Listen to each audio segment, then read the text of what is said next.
அண்மை செய்தியை பார்த்து வருகிறோம். சென்னை வளசரவாக்கத்தில் பங்களாவில் தீ விபத்து ஏற்பட்டிருக்கிறது. அது குறித்தான அண்மை செய்தியை பார்த்து வருகிறோம். தீ விபத்தில் வீட்டின் உள்ளே இருவர் சிக்கி உயிருக்கு ஆபத்தான நிலையில் இருப்பதாகவும் தகவல் கிடைக்கப்பெறுகிறது. விவரங்களோடு இணைந்து இருக்கிறார் எமது செய்தியாளர் ஜெய்ஹரீஷ்.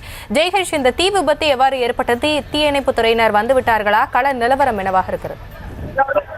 வணக்கம்.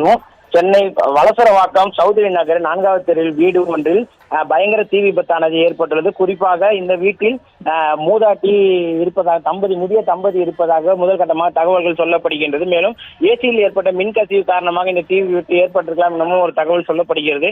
தொடர்ந்து 3 தளங்கள் கொண்ட இந்த பிரம்மாண்ட பங்களாவில் ஆதித்தர் ஒருவருக்கு சொந்தமான வீடு எனவும் சொல்லப்படுகிறது. இதில் முதிய தம்பதி இருந்ததாகவும் சம்பவம் நடைபெற்ற போது அவர்கள் உள்ளே சிக்கி உள்ளதாகவும் அக்கம் பக்கத்தினை அளித்த தகவல்கள் தொடர்ந்து போலீசார் அங்கே தீயை அணைக்கும் பணியில் ஈடுபட்டுள்ளனர். தொடர்ந்து இந்த ஜன்னல் கண்ணாடியும் மற்றும் வெடித்து சிதறி இந்த பகுதியிலிருந்து தொடர்ந்து கரும்புகை வெளியே வந்த வண்ணமாக இருக்கிறது.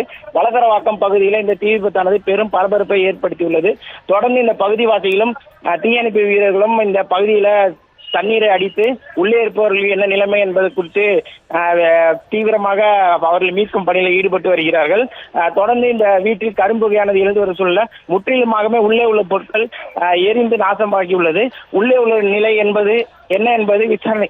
தீயை அணைத்த பின் உள்ளே வீரர்கள் தற்போது சென்று வருகிறார்கள். இதன் பின்னரே அவருடைய நிலை என்ன என்பது குறித்து தெரிய வரும் என சொல்லப்படுகிறது.